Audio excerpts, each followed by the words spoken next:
And meron na kaming solar ulit. Gift ni Sisi Maymay up. Maymay Flores online shop.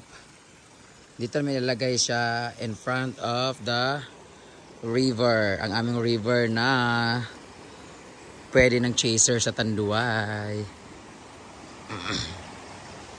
Ay, po din nila gawas na rapit. Lama, makuha na din na sa kanang talisay. Saan kayo ito ilalagay? Dalawa kasi yan eh.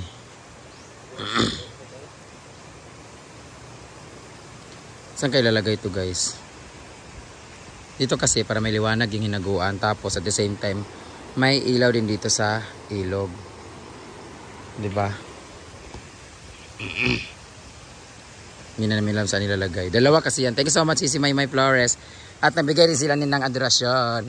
Sila kasi nagbigay niyan silang adorasyon na kasi Sisi Maymay. Yan, yung kapis light na yan. Ang ganda ng kapis na yan. Tingnan natin pag ilaw mamaya. Darating, abot tawag mo itong kuhan kaang, 5 kabuok. Yung 5 paso na in-order ko. Tapos meron silang 2 napakagandang paso din na binigay. So, bukas.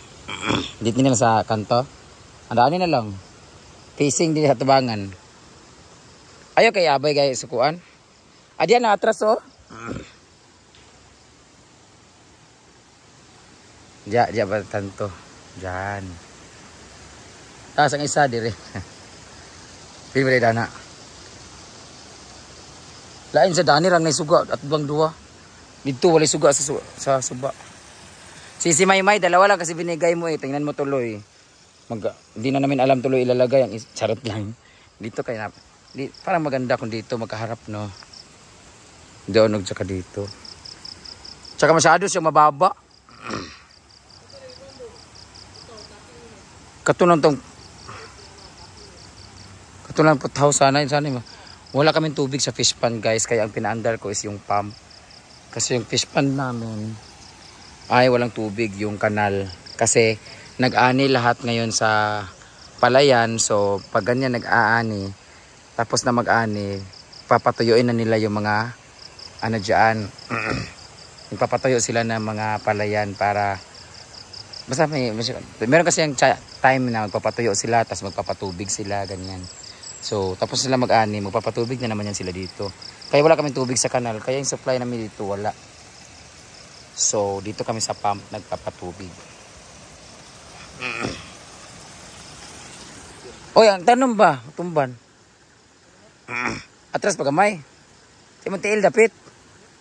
Unahan pa dito pa dong. Dito pa. Ay pa, daras gamay. Na dapit.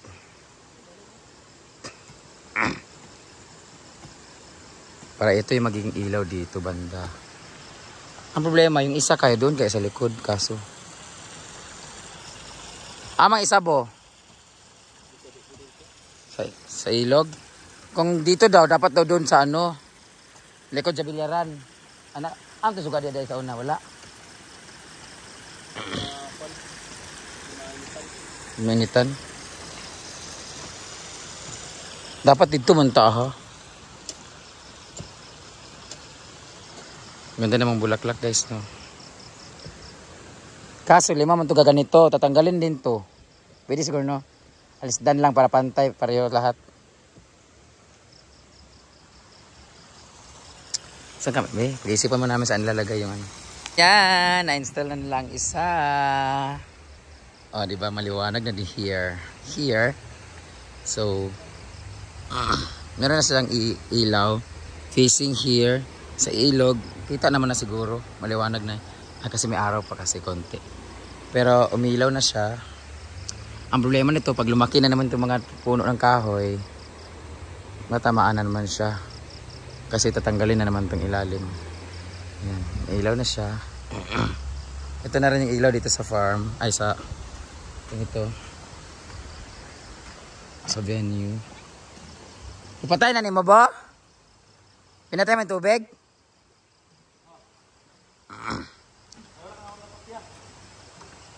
Nawa man lagi.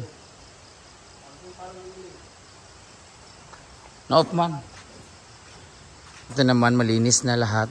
Nainis ako sa ano ko guys, sa fake grass ko kasi nirolyo-rolyo nila yung fake grass dyan. Tapos ninatong dyan sa ano, kinutkot ng mga aso. Kaya natanggal yung mga green-green niya. Kainis eh. Amang isa. Sama niya pa, asam niya butang. Tanaw na ito dapat ang asa ngit-ngit ng area. Thank you Sisi Maymay Flores. Ang ganda ng solar na to kasi inaabot siya ng 6 PM hanggang 6 AM.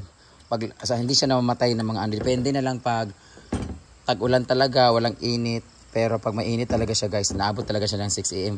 Pag may araw na saka lang siya mamamatay. So thank you so much for this. Sa lahat mga gustong umorder ng solar lights, very helpful talaga to siya guys. Ang inclusion niya is itong remote and everything. So tingnan namin yung kung saan banda yung may madilim na area. So ito yung area namin na may ilaw. O yan. May solar lights dito. Tapos may CCTV. Ha? Ito. Oo.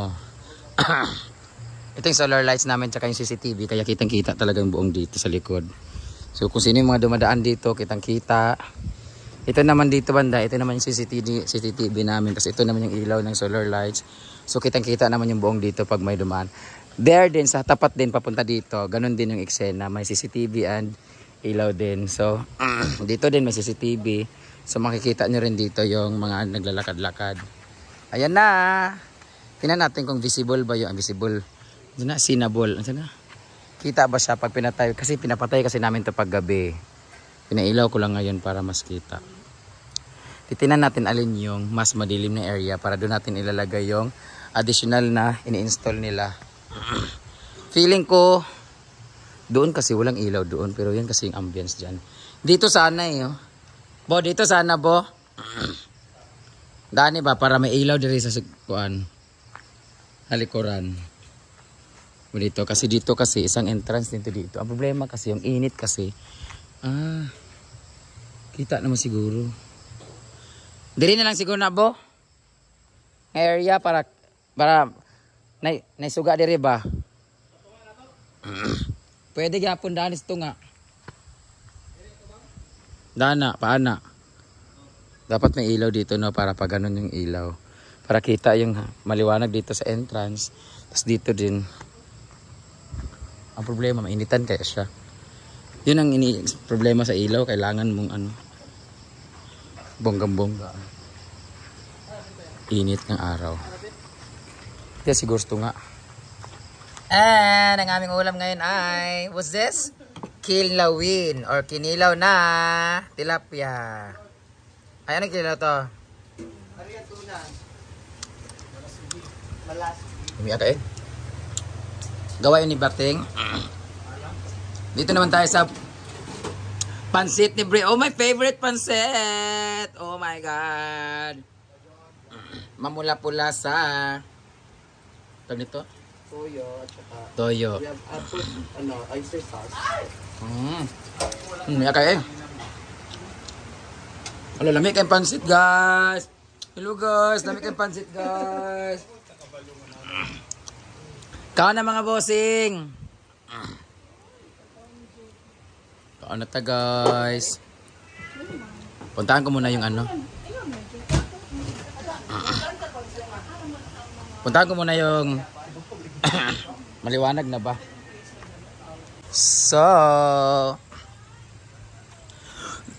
may guest kami nandun sa dulo ng A-house. It's Friday night. Hindi pa dumating yung ibang guest na nagpabook. Ito na. Ay, nag-against the light kung magpa-picture ka doon pala. Against the light ba? Ay, hindi naman. Ito na, tapos patayin natin tong barn lights or series lights kung ano yung itsura nito kasi maliwanag doon. Ito na rin yung nilagay nila. Pag pinatay kaya to, liliwanag kaya. Na natin. Anong itsura pag pinatay yung ilaw?